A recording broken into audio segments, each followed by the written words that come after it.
that joy comes in the morning light. So I march on to a new song, 'cause I've been marching to that old one way too long. And I gotta move on and take new steps every day, 'cause I know there has got to be another way. And I'm brighter day, so I march on.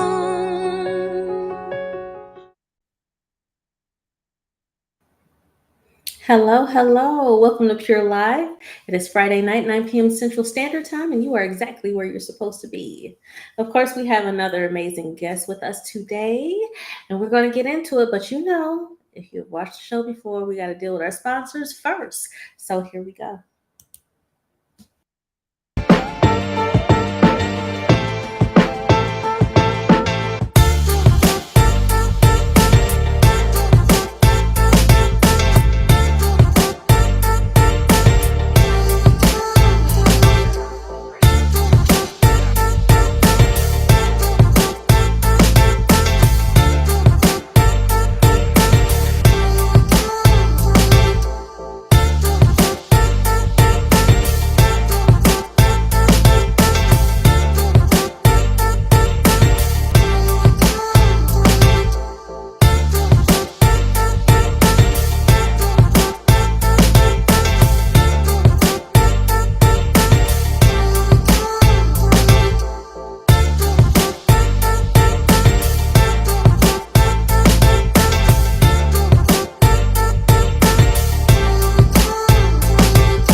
Yes, indeed. And I tell you guys time and time again, this organization has helped me to achieve so many things.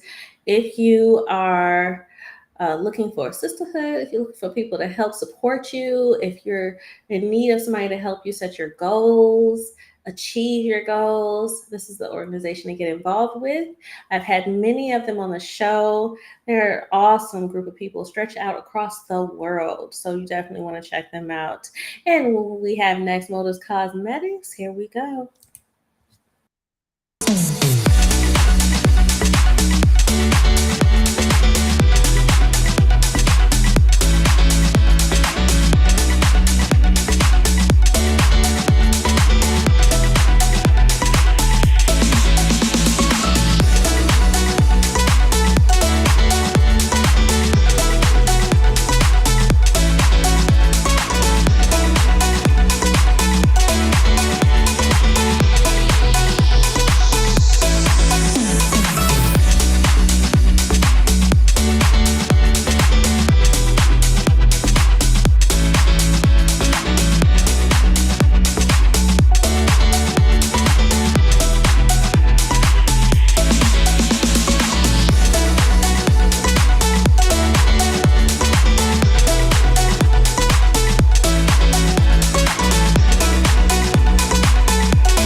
All right. And yes, I am wearing Mo's Cosmetics tonight. You know, that's how I keep my look tight. So we're going to move forward. We have a wonderful, wonderful guest today. Right before we do that, I'm just point you guys towards Bella Eyewear right here. Shades, blue blockers. You can go on my website and get a discount for Motives Cosmetics and Bella Eyewear. You can see right there at the top. You go to asiajamal.com or asiajamal.net. And for Bella Eyewear, you will get 30% off of anything you buy. All right, here we go. Ladies and gentlemen, without further ado, please welcome Vince L. Abrams. Hello, hello. Thank you so much for joining us today. Thank you for having me. I do appreciate you. So what I would like you to do at this time is to introduce yourself to the audience. All righty. Well, you got my name already. I'm Vincent L. Abrams. I am a musician, trumpet player, keyboard player, recording artist, producer, and I don't know. That's about it. I think it's something later that I should have added on though. But that's about it. That's what I do. I play. I enjoy playing. That's my thing. That's your thing. You said that's about it. Like that was nothing, you know, I, just a I might think of little something later. I'll throw it in there. But right now, that's hilarious. So, where are you from? Tell everybody where you're from. born and raised on the south side of Chicago. I Okay. live in Park Forest, Illinois, right now, though. So a little south of Chicago. Okay. Yeah, that's where I am. That's me. Okay. And when you so you were born there then, born and raised. Born and raised south side of Chicago. I lived. Well, that it gets. See, it gets to be a kind of different story. I went to school. I was born on the south side of Chicago. I stayed in school on the south side of Chicago. However, I started when I got, but my family moved out to a suburb of Chicago. So I Hmm. slept in the suburbs. I went to school on the south side and hung out with my friends on the south side. So when people say, "Where you from?" I'm from the south side of Chicago. So, bottom line, you from the South Side of Chicago. Bottom line, south side. Bottom line, still a south side kind of guy. That's still my area. That's still the area I know the best. Okay, I hear you. I got you, South Side. So when you were growing up, were you always into the music, or did you start off, doing other things? No, as a musician, pretty much from about four. My mom decided. I don't know why. I never really asked her. I should ask her. But she started me playing when I was about four, and I had a piano. There was a piano in the house. Is the story is kind of long, but we'll get into it because I guess we got a minute or so to weave and intertwine. But Mhm. but there's a piano in the house, and I don't remember why she started me playing, but she did. So I started out, and then I started taking lessons, which kept it from being as much fun as it should have. Because when you're a kid, you just want to bang on an instrument. You don't want to learn how to play. So Right. somewhere along the line, I saw, and I think it was at my fifth birthday party. I think, uh, and I have an acoustic guitar around my neck, and I'm sure I couldn't play it, but I know I had it around my neck, and I think it was my birthday party. So Okay. I started taking that to church, and the pastor of the church saw me playing, and I'm wailing away on it, man. I got no idea what I'm doing. I'm just got my head down, making noise, but I'm having fun though. And he said one day, he said, my son has a guitar that he doesn't play anymore. It's an electric guitar. I'm going to give it to you. It's yours. Well, I'm a kid, so I don't know how long it took to get it. It seemed like it took years, but I think it may have only taken, a month or so. But, when you're a kid, it's like, Take forever. here, Right. yeah, when is he going? Every Sunday. Finally, he brought it. I got it. He gave me an amplifier, too. He's a great guy. Okay. Because I'm a kid, so it's great. So I get it. One of the deacons says, "This is how you plug it in. This is how," because he played guitar. This is how you do this. This is how you. So now I'm there and I'm playing and I'm still doing the same thing. My mother decided, "Hey, you gotta go take lessons." Oh man, so it's no fun. It was no fun. So then I started playing organ somewhere around it. I think I went to somebody's house. They had one. And I started playing that. And again, she ruined it with lessons. So, but The nerve. finally though, when I got to be 14, I got to high school and I got a trumpet in my hand for the first time. Nobody made me practice again. It just clicked. It was just something that clicked. So What? that's the one I fell in love with. Out of all of the ones that I messed around with, that was the one I fell in love with. So did you take lessons for the trumpet as well? Oh yeah, you had to. When I first got to well, some people don't have to. I had to because I didn't know what I was doing on that end. But I got to school and we had the school went on strike. I went to Thornridge High School in Dalton. So I lucked out. I got my horn first day of school Hmm. because I rented it. I didn't buy it. I rented it. There go my lights again. I knew my lights were gonna go out. So I We rented it. still see you, so it's all good. You still see me? Okay, good. I rented my horn, got it, took it home, and the school went on strike for 2 weeks. Oh. So I'm at home with nothing to do but mess around on this horn. So I had a cousin that played, and he's the reason why I started playing trumpet because it looked like it was easy. Found out that wasn't true. Uh, It and always you looks know, easier, doesn't it? oh, it looks easy. Yeah, it's only got three little buttons on it. It's got to be easy. That's what I thought until I started really trying to play it and found out that's not the case. But nevertheless, I had 2 weeks to mess around on it, and I got back and had a little bit of a feel for what I should be doing. Um, Still had a long way to go, but it was just, I mean, it was a good way to get started. Okay. Okay. Why was your school on strike? I don't remember. I Hmm. don't remember. I just the teachers Interesting. went on strike. They just all of a sudden went on Hmm. strike. It Yeah, was tired I of think something, huh?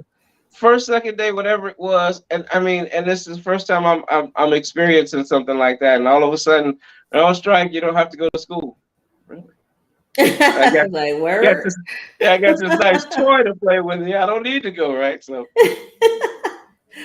So, and dealing with this all like young in your childhood and everything, was that like your toy? Was that what you were into the most, or were you like the average child playing with other stuff as well?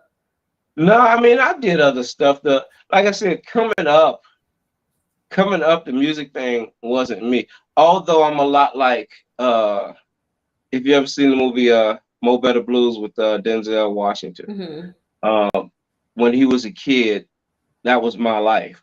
That was actually my life. His mother was always, made him practice, and you got to practice, you got to practice. And he wanted to go outside, and he didn't want any parts of it. His friends wanted him Right. outside. He didn't want any parts of it. And his dad is pretty indifferent. He didn't care. He's just watching the game. And that Yeah. was kind of what that's what happened to me. I'm there. I don't. At this time, I was playing guitar, so this was like pretty young. I think it was somewhere around 9. Playing guitar, and I'm playing scales, and it's just not fun. I want to go outside. I want to have a good time. My dad would be watching TV in another room, and he's kind of like, yeah, go ahead and practice because your mother said so. But he's kind of indifferent. So when I watch the movie, I go, that's my life. You're like, yes, Yeah, it's exactly. me. Yeah. But So yeah, if I I hear you did. correctly, you know 3 instruments. Uh, yeah, at that time, yeah, and I played a little alto sax in high school. Um, but that's the I just oh, and I played valve trombone in high school too. So I got a chance to So mess what? around with it. 5 instruments? Yeah, but see, I'm only fluent on. I only consider myself really fluent on two though. I can pick up my trumpet and play. I can play keyboard because I played in church so much. So I could play Okay. keyboard. So that was another part of it, playing in church a lot. Like most of us, like most of the musicians that I know now that I hang around now that play with me now, Mm. they either played in church or still play in somebody's church. Yeah, that seems to be the theme. Yeah, most of the musicians I know play at some church, Yeah, even yeah, yeah. even if You they learn a do lot. it. Some of them do multiple churches. Yeah, yeah, yeah. I did that for a while. I played for multiple. Yeah. Interesting. So, do you have like a favorite genre to play? Yeah, I do more jazz. I'm smooth jazz. Um, my first influence was Chuck Mangione, who at the time in 1980, "Feel So Good" was still so huge. Um, so picking up a horn, you kind of almost had to play that song. Um, Yeah. and I got into a lot of his recordings and listened to a lot of stuff that he did, and I kind of tried to emulate what he was doing, and because of it, it pretty much became, part of my style, a huge part of my style. Another guy was Tom Brown, who was doing a Grip Your Hips and Move, and uh, what's the other one? Funkin' for Jamaica. And Okay. I didn't get into Miles Davis until a lot later, but the jazz, and that's probably why I didn't get into Miles till later because Miles' early stuff was straight ahead jazz. as he got older and started working with Marcus Miller. Well, I mean, throughout his career, kind of changed, but as he started doing things with Marcus Miller, he was into more of a smooth R&B, and he even did a hip hop mix. His last album before he died was a hip hop jazz mix. Oh yeah. Yeah, he actually died. I think I'm pretty sure he died before he completed it. I think they completed it with a lot of Oh, that album. Okay. Yeah, yeah, a lot yeah, of edited stuff. They're coming out now though. I mean, all of a sudden now there's a lot of Miles Davis albums coming out. Like this guy's been dead 30 years and got all these because new he albums. plays so much. Right, right. Yeah. Got stuff on the shelf from this guy forever. But Right. yeah, that's how I kind of got into him later because the way his career went was kind of what I was, trying to do. So the Okay. smooth jazz thing is what I stay with. R&B sometimes. I even did a song. I did a song with my daughter called "My Weapon," and she rapped and she wrote her part and she sang on it, and it's on my website. It's on the website. Okay. Go to the Yeah, website. I'm gonna show y'all the website. So when you started out playing, as a youth, w- your first influence was jazz? Trumpet, yeah. Um, I didn't see. Here's the problem. I didn't really have. That might have been why I didn't really like anything else, because I didn't really have any influences prior to that. It's Okay. yeah. I didn't really know other people who were doing it. Nobody else, nobody my age was doing it. And again, you're a kid, so nobody my age was doing it. I wasn't playing in church until probably just before I started playing trumpet. I think I started playing in church on keyboard. Yeah, I was playing organ. Mm, So I did not really have influences for that, from that genre. It's what we had to do because we were in church. I played because I was in church. When I got my horn, mm. I gravitated straight to jazz. Okay. Okay. I understand that. That makes sense. I'm wondering, because I keep hearing this repeated over and over again with so many musicians. So did this like draw more of the ladies around you? Were you like building up a little fan club with this? Didn't really help. No? What? I signed one autograph in high school. One autograph. And I Hey. think I think maybe she had a crush on me, but I don't know. I didn't follow it up.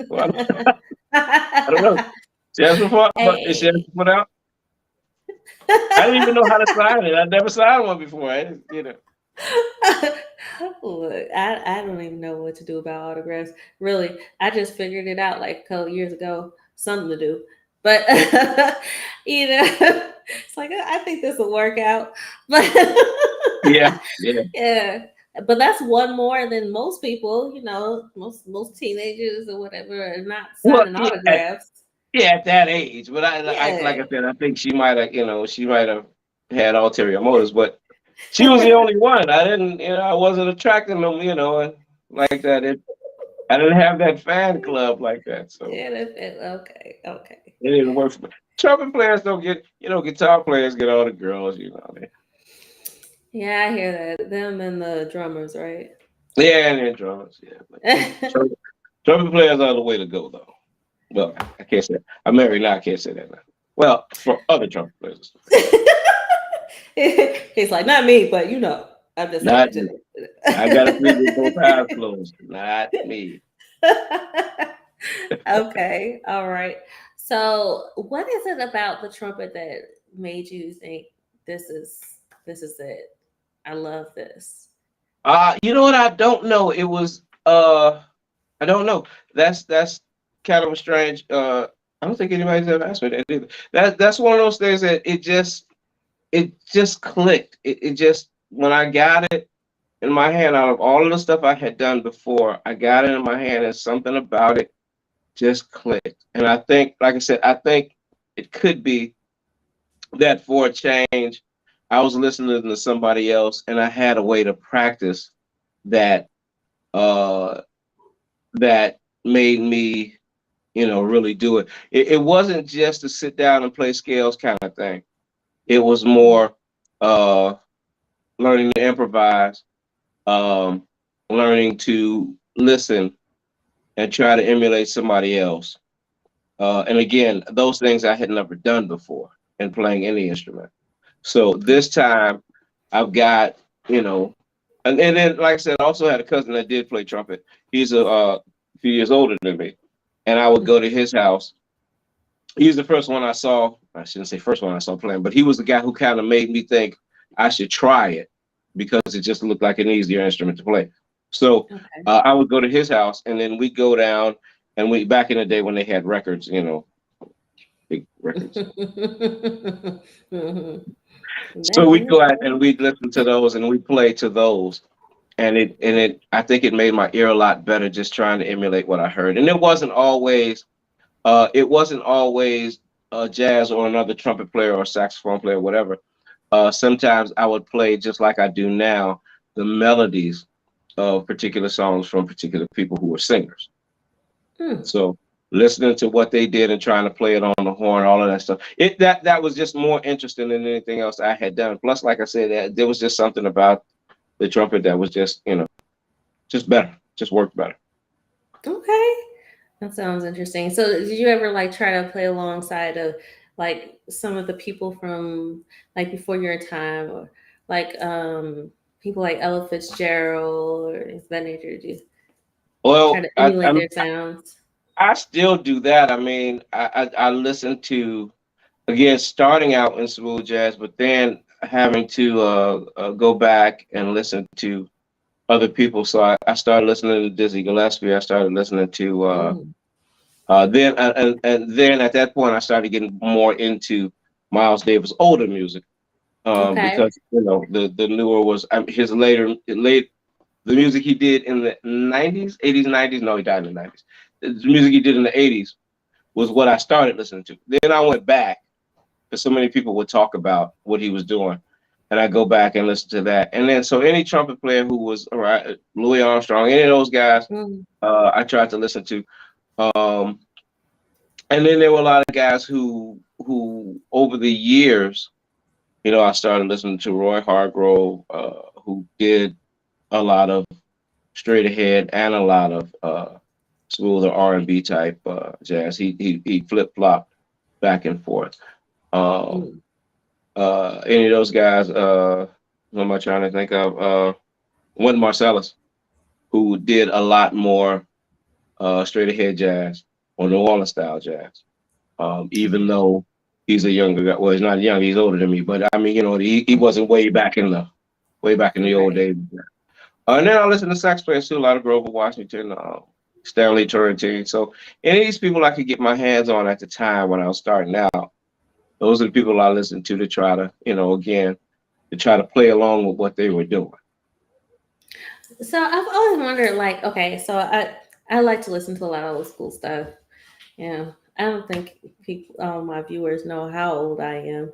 I'm a millennial, so I'm on the younger side of things.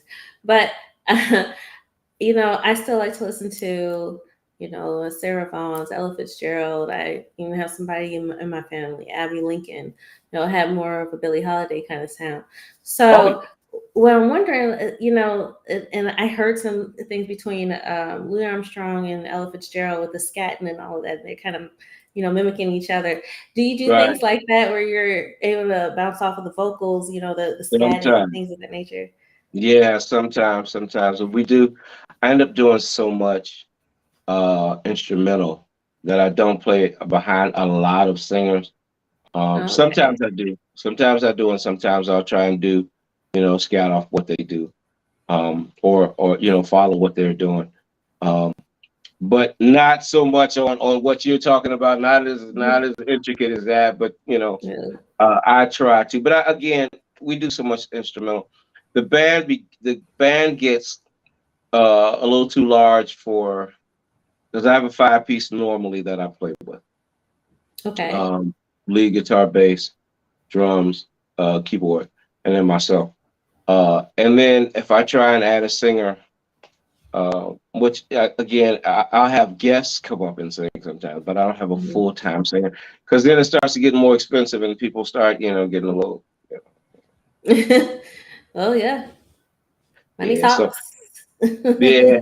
So I'm trying to get the 5 of us paid, and if I add a 6 person, then I got to get the 6 person paid. Yeah. Yeah, but I do work with singers from time to time, and we try, I try to bounce off of what they do or whatever. It's some of the things, and I'm going to start doing some more recording with some singers. I write some lyrics. I don't write a lot of lyrics, but I've got one that I started way back, and we got it partially recorded. We got to finish it up. And like I said, when my daughter came in, she did stuff she did. And, a lot of stuff, a lot of vocal stuff. But I got my son who's going to do Donny Hathaway tune, A Song for You. We're going to do that one. Ooh, I want to Yeah, hear so that.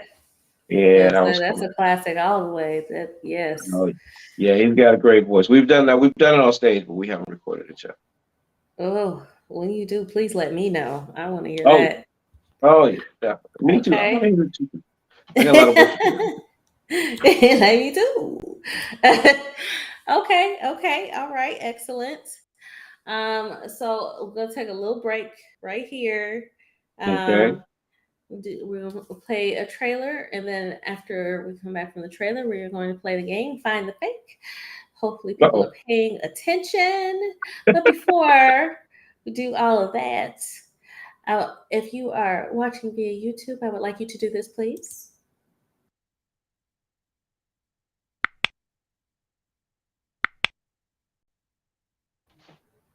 Thank you.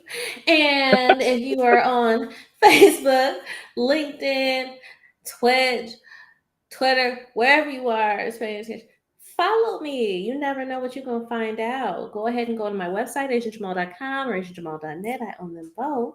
And subscribe to my newsletter, and you may get some free stuff. You may find out some information everybody else doesn't know. You never know. So go on and sign up. Now we're going to go ahead and take that break. Here we go.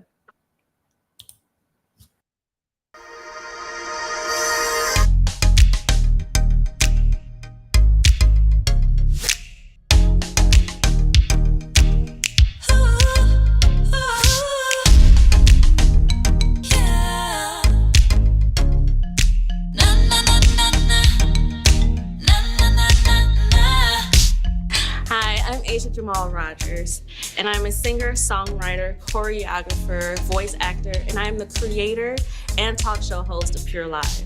P.U.R.E is an acronym for Perfectly Undefined Raw Elegance. So naturally, we want our content to be pure, raw, and elegant.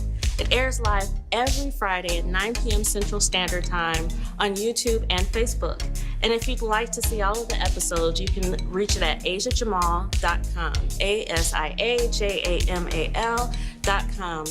Or if you'd like to be on the show, you can reach me at asiajamal.com. Hope to see you soon.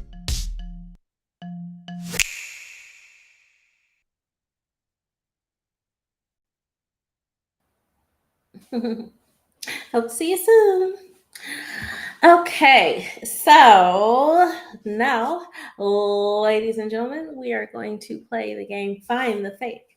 The whole object of the game is you're going to watch and pay attention to all of the statements that are listed across the screen, and you are to decide which one is the fake. If you guess correctly, you can win a prize. So here we go. Let's watch Find the Fake.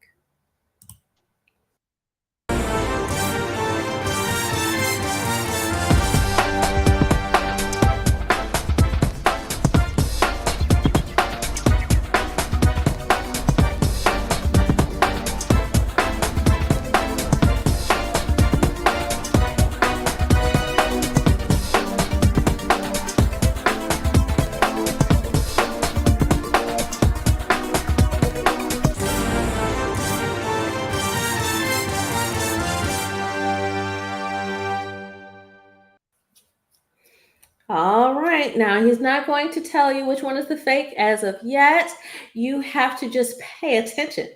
Okay. I'm going to give you some time to go ahead and guess, and we will play this again later on in the show. I'll give you another opportunity to get your last guess in. So pay attention to the show, and then you can win a prize if you guess correctly. All right. Let's get back to the interview. Uh, Now we're gonna hope, deal I with. hope I remember. I had to ask because I looked at all of them. I'm like, dude, all of these are crazy. So which one is the fake? Been a crazy uh, life. Been a yeah, crazy life. indeed. Very interesting. So yeah, y'all just wait and find out because he's something different. But so okay, so moving forward, we know that you have amazing talent, amazing gifts. I want to know where that has led you. So we know that you did your thing, in school and when you were a kid and all of that. Where did you go after that? You graduated high school. Where'd you go? I got married. Right out of high school? Yeah, I got married at 19. Oh, that's Yeah, dope. married at 19. My then wife, she's not my wife any longer, but my then wife was 18, and we had a baby who was, well, when we got married, 3 months old. And Wow. that is the child who did the song with the rap and the singing. Okay. So that is uh that is the oldest. So we did that. That's Stephanie. If she's probably not watching them, but that's they Okay. they don't pay any attention to me. They're grown now. So yeah, we did that, and I stumbled around and did a lot of stuff. I always played, sometime or another. I'd always have my horn in hand. Or I was always playing for a church on mostly on keyboard though. I did when I was, gotta think age wise. I was in my teens, so just before marriage. So right around the 17, 18, 19 area, we had a gospel group of horns. So there was myself on trumpet, we had another trumpet player. My cousin played tenor sax, and then another friend of ours played alto sax. And Okay. we had a group, and our church was pastored by a bishop. Okay. So we came up with the name the Bishop's Boys because we Oh, because so is okay. a so we did that until we kind of grew up and started. We actually started kind of singing a little bit more. That didn't go quite as well because the horn thing was kind of really original. Mm. There wasn't a lot of gospel instrumental horn groups like that. And then we also had one of the ladies who was also at the church who was a musician. She was teaching us a lot of our songs and doing a lot of the arrangements for us. And she left, so things kind of fell apart slowly but surely on that. But that was like the first group band situation that I had. And then we had Okay. the whinings and commission influence, so we all started trying to sing like them. None of us could sing quite like them, so we Well, it they're a worked different out. kind of group. It worked out so well. We didn't sing quite like they could, but we had fun. We did write some original songs, and like I said, we got older. We grew up. I got married. I had started a family and started doing some different job stuff that was not music related. So um, Mm. but had to raise a family. So um, It'll be had to that do what you way. had to do. Yeah, you could choose to be broke and sleep on a park bench if you want to when you're single, but when you're married and you got kids to take care of, you got to go Yeah. get that 9 to 5 and keep music to the side until something happens. And you know, so that's Yeah. why I kept doing it. I love to do it. Had a bunch of jobs I hated to do, as a result. But again, got to feed the family. Absolutely. So what was the one that you hated the most? There's a lot of them I hated the most, but It's a I had group. some hard. I had some horrible. Uh, I worked for I worked for an electric company, and this, oh wow, as I think about it, this becomes okay. So they made these transformers, which are big silicone kind of Christmas tree shaped things. If you look up Okay. on like the electric poles and stuff, you'll see them. Hmm. They kind of look like Christmas trees. So they're the people that made these. Okay. Um, so I was on the inside of them. They have a big copper uh, rectangle thing about. Well, it depends on how big the transformer itself is, but I mean sometimes it'd be about this big or so, and it'd be about this wide. Hmm. And I would have them on a hook. Hmm. And keep in mind, we were starting work at 4 in the morning because it was so hot during the summer that they Hmm. didn't want people passing out. So they had us starting at 4 in the morning, working till 12 noon, Okay. so we could get out before it got too hot. All right, Makes that's sense. important. That fact is important because I Okay. was the guy who got to hold this thing over a big hot, boiling hot pot of metal. Oof. So I got a glove on with itchy, glove on, and I'm Mm. holding this thing, and I gotta dip it down into the hot metal and pull it back up. And if it's not coated, then I get to brush it off and dip it again. And I get to do that all day Oh. in the Sounds heat. like fun. Yeah. So I, so I was late a few times getting to work. I hated that job. So I was late a few times getting to work, and I had a supervisor tell me. He said, if you're late one more time, I'm gonna fire you. Mm. Okay. So I got to work late one day, and I don't think he knew I was actually late. So I could have Oh. lied and said no, but he said, "Were you late today?" And I said, "Yes." Oh. And he fired me. And it Why are you was telling me? it was one of the happiest days of my life. I could, You're like, thank because you. yeah, because I could have lied and kept the job, but I kept thinking to myself, got a chance to get out of here. I don't want to be here anyway. I'm gonna be honest. I'm gonna I'm gonna walk behind door number 2 and say, yes, I was late today, sir. He fired me and I left out of there so happy I didn't know what to do. God, I hate that job. I hate that job. So, okay, so in dealing with all of these odd jobs and things that you did, how did you keep into the music while you were working these other jobs? Because I hated the other job so much, and it would motivate me to keep doing music because Mm. I knew a lot of these jobs I just I just could not see myself doing. Um, Mm. there were things that I did. I mean, I worked for the postal service while I was stacking one stack of mail here and stacking it over there, and I did that for like 8 hours, and then I had to, part of the day, and then the other part was Mm. sticking it in the tray. And I'm thinking, I'm not the smartest guy in the world, but I'm sure they could train a monkey to do this job. So I kept thinking every day, I cannot do this forever. I can't do. And I had some, I had some school. I had some, some college Mhm. education too. But it was just to do something as mindless as a stack of, from here to there, from here to there, from here to Yeah. there.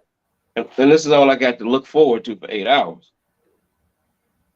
And I'm thinking, right now I could be playing music. Right now I could be recording something. Right now I could be practicing. Right now I could be, you know, it Right. it would bother me so much that I could be doing what I wanted to do as opposed to what I had to do.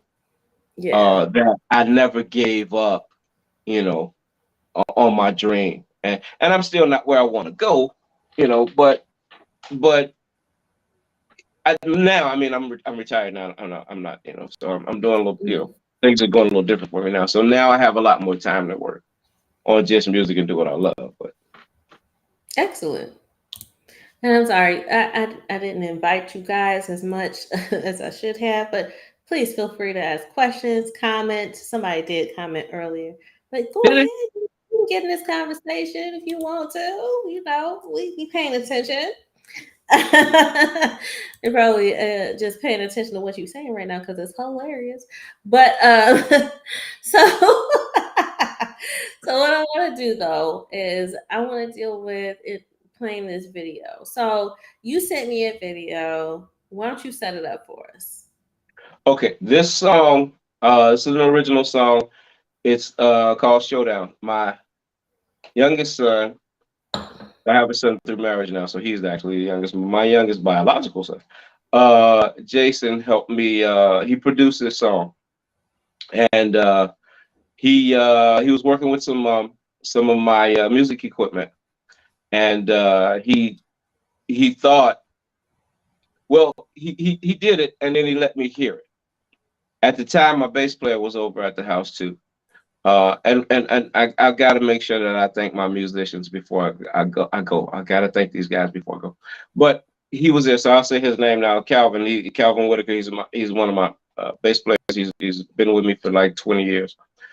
He was at the house, and my son brings this out. He goes, "Listen to this.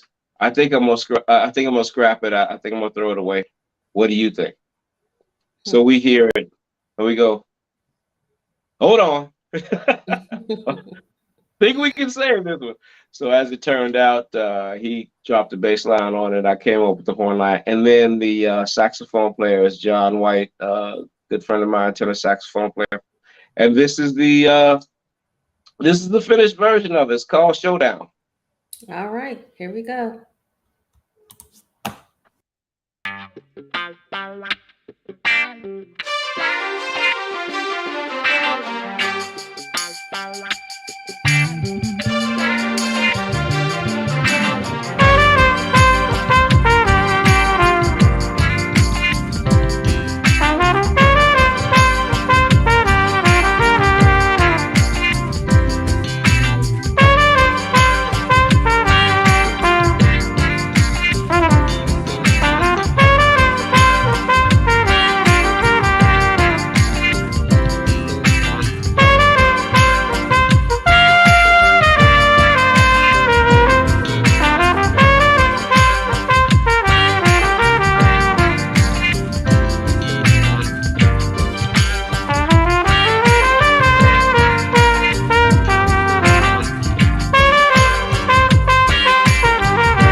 All All right. right.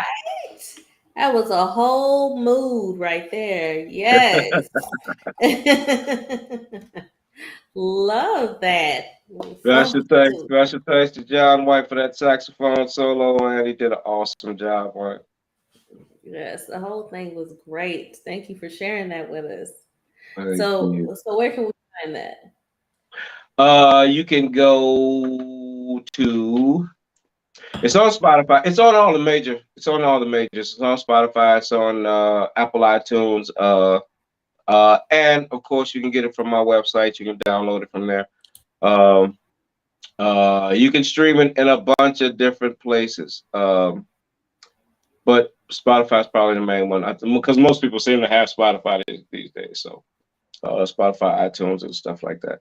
Okay. But it's out there. It's gettable. You can get it. Please get it. I want you to get it.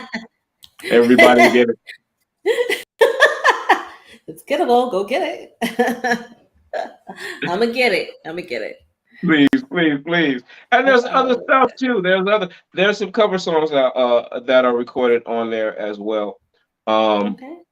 I have the whole album on there from the previous album is on there as well. This one is one I'm working on, so I put some singles out from the new one.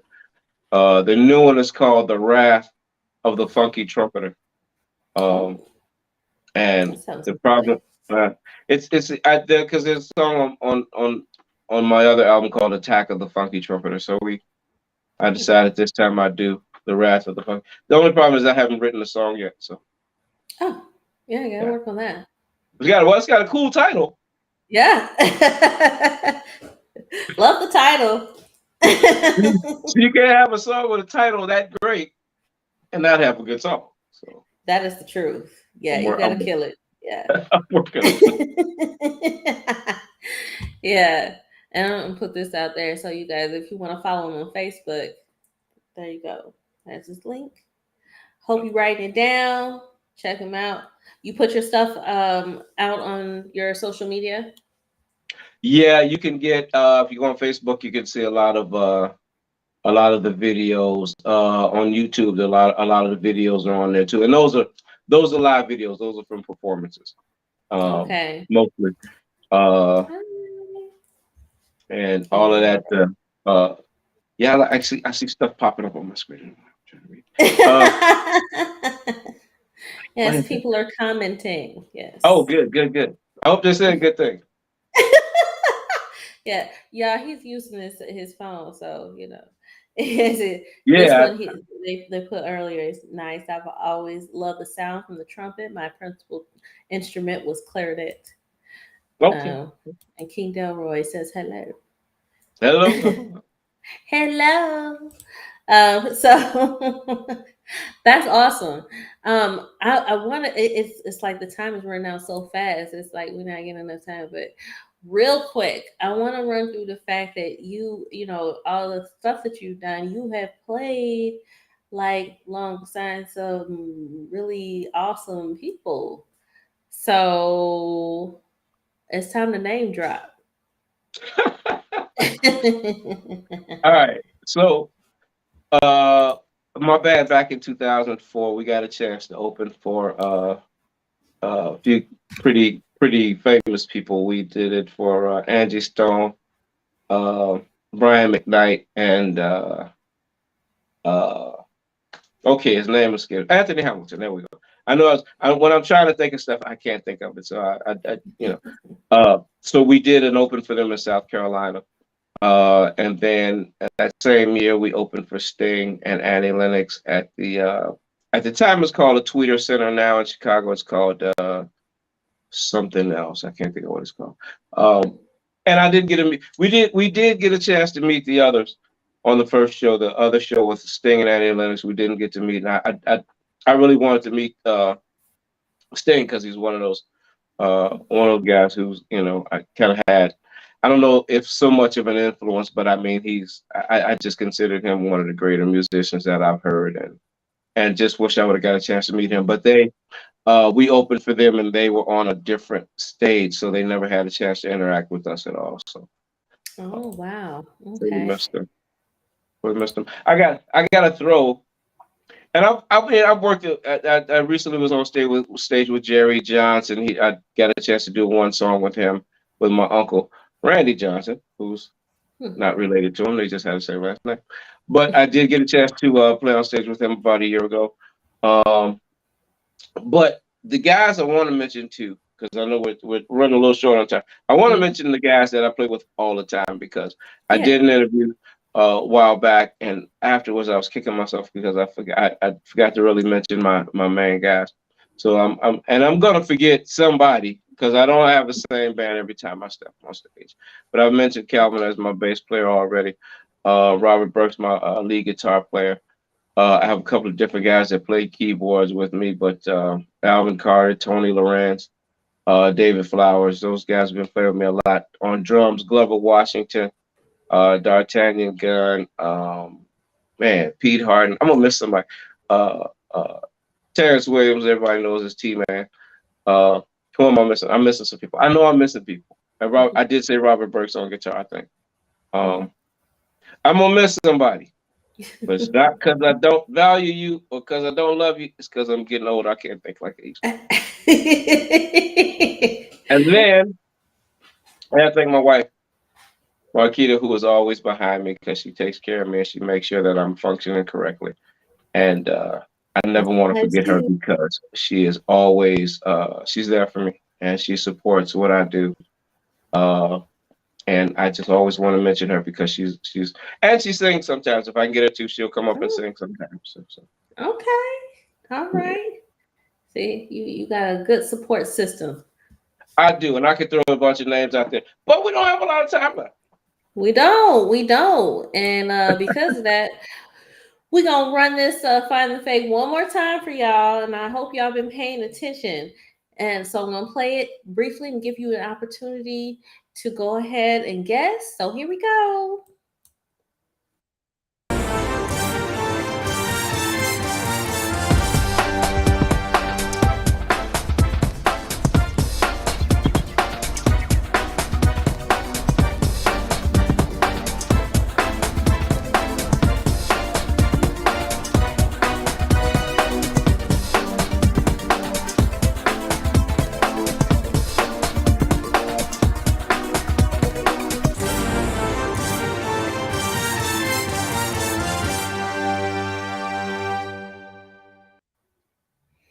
Y'all look.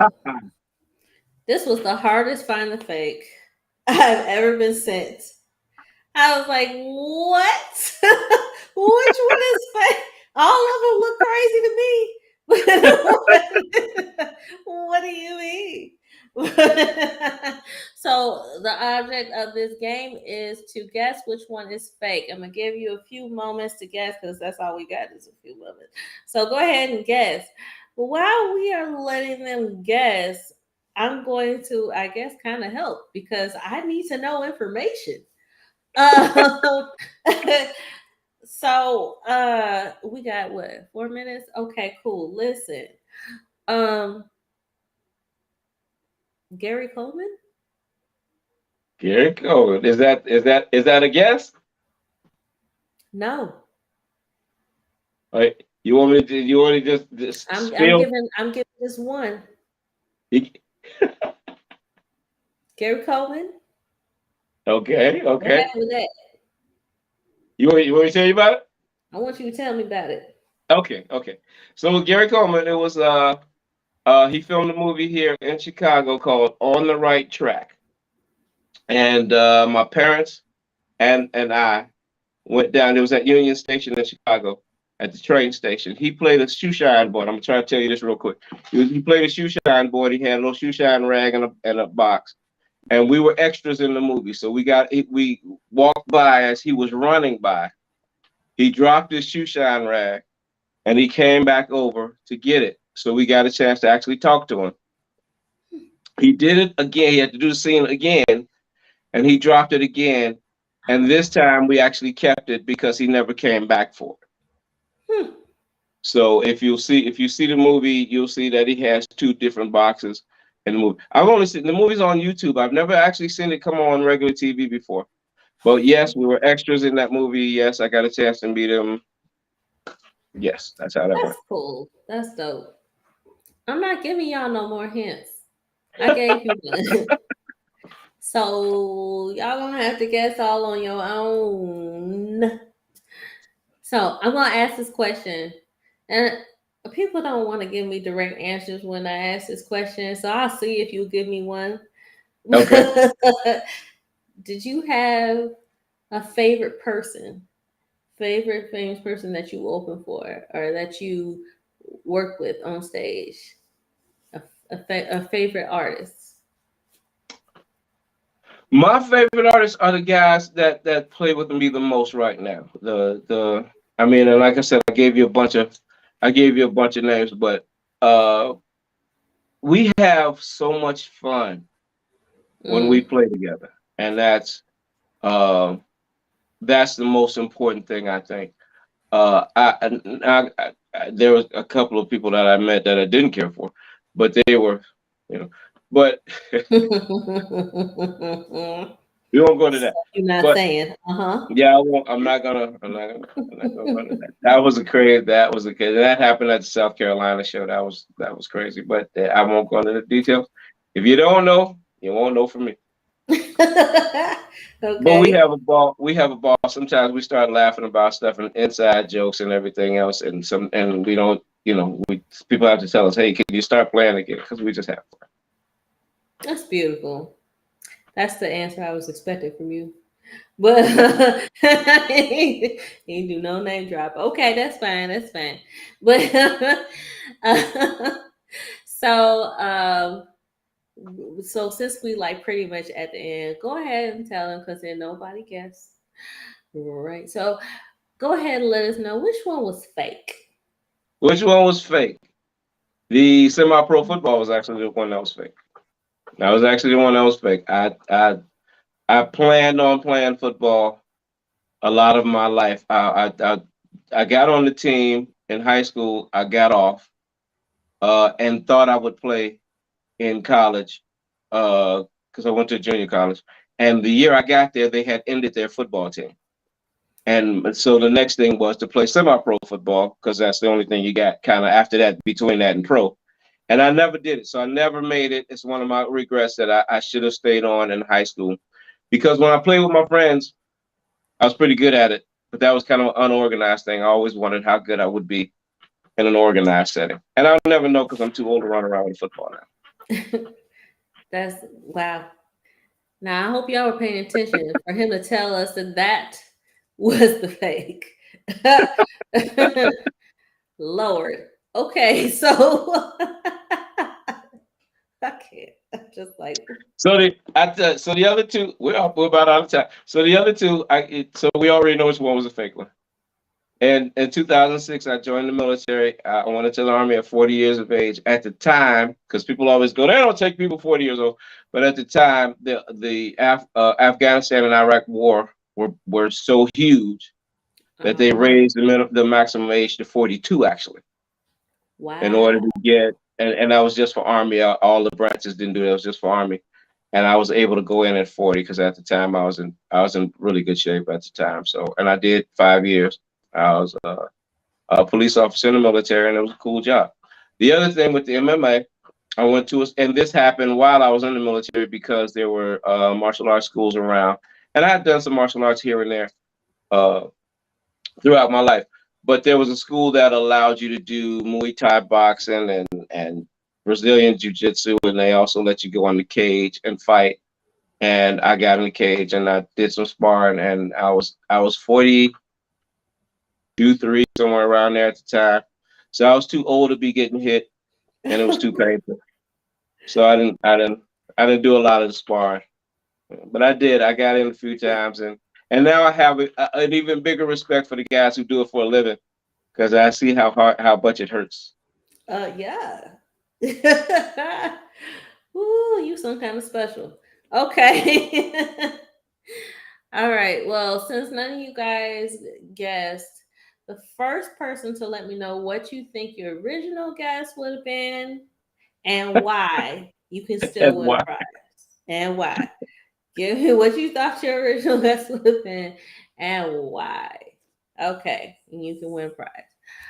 All right. Well, yeah, we are at the end and we went a little over, but I still want to give you the same opportunity that I give other people to go ahead and give, drop your words of wisdom. Have your last words of wisdom for the audience. My last words of wisdom. Good grief. What do I know? What have I learned in my time on this earth? My actually, what I want to say um, is that it's been a struggle to do this, and we talked about a lot of it. Where you sometimes you may have to raise your family, sometimes you might have to go through a whole lot of stuff. But if it's what you love to do, don't become a musician for the glamour. Don't become a musician for the money, because that overnight success thing that doesn't happen. People you think might have been there came in overnight, they struggle. It's a struggle, but you have to love it. And if you love it, and it's been said before, if you love what you do, it's never work. That's how I feel when I'm up there playing on stage in front of people and seeing people enjoy what I do. And when they come up and say, "Hey, I enjoyed you," that's the greatest thing in the world. So if it's what you want to do, keep pushing, do it. Don't let anybody talk you out of it. And like I said, love what you do. And it doesn't have to be music. Whatever you love to do it. All right. Thank you for those words of wisdom. And remember to embrace God's perfect design, which is you. Till next time, we'll be here Friday night, 9 p.m. Central Standard Time. Have a good evening, everyone. Good night. Bye. And thank you so much for joining us. Thank you for having me again. Bye. Weeping lasted all night. I know that joy comes in the morning light. So I'll march on to a new song, 'cause I've been marching to that old one way too long. And I gotta move on and take new steps every day. I know there is got to be